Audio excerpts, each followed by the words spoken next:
আমরা যে সাহস করে নেমে পড়েছি, এই আমাদের এই সাহসী পদক্ষেপ এর সাথে তোমাদের যদি অংশগ্রহণ যদি থাকে, ইনশাল্লাহ আমরা সাকসেসফুল হব to deliver A free fair and credible election. ইনশাল্লাহ এটা আমরা একসাথে মিলেই করব। ইলেকশন কমিশনের একার পক্ষে সম্ভব নয়, সবাইকে নিয়ে আমরা এটা করব। নির্বাচন নিয়ে কোনো শঙ্কা নেই। We are fully prepared to move ahead. Election হবে ইনশাল্লাহ, সবাইকে সাথে নিয়েই হবে, সবার সহযোগিতা নিয়েই হবে। এ ব্যাপারে কোনোই শঙ্কা নেই। যাই আসুক না কেন, যত ধরনের দুশ্চিন্তা আপনাদের মাথায় আসুক না কেন, দুশ্চিন্তা মাথা থেকে ঝেড়ে ফেলুন। নির্বাচনের জন্য প্রস্তুতি নিন আপনারা সবাই মিলিয়ে, যাতে একটা সুন্দর নির্বাচন আমরা করতে পারি।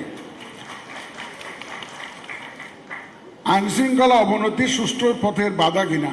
আইনশৃঙ্খলা অবনতি হলো কোথায়? একটু মাঝে মধ্যে দু একটা খুন খারাপি হয়। এই যে হাজির একটা ঘটনা হয়েছে, আমরা এগুলো বিচ্ছিন্ন ঘটনা বলে মনে করি। এই ধরনের ঘটনা তো সবসময় ছিল। আগে কি আহসানুল্লাহ মাস্টার খুন হয় নাই? এরকম তো অনেক আগে হয়েছে, ঘটনা তো অনেক আছে। আমাদের কিবরিয়া সাহেব, যে ফরমার ফরেন মিনিস্টার কিবরিয়া সাহেব খুন হন নাই। ইলেকশন আসলে এই ধরনের ঘটনা হয় বাংলাদেশে, এগুলো নতুন কিছু না।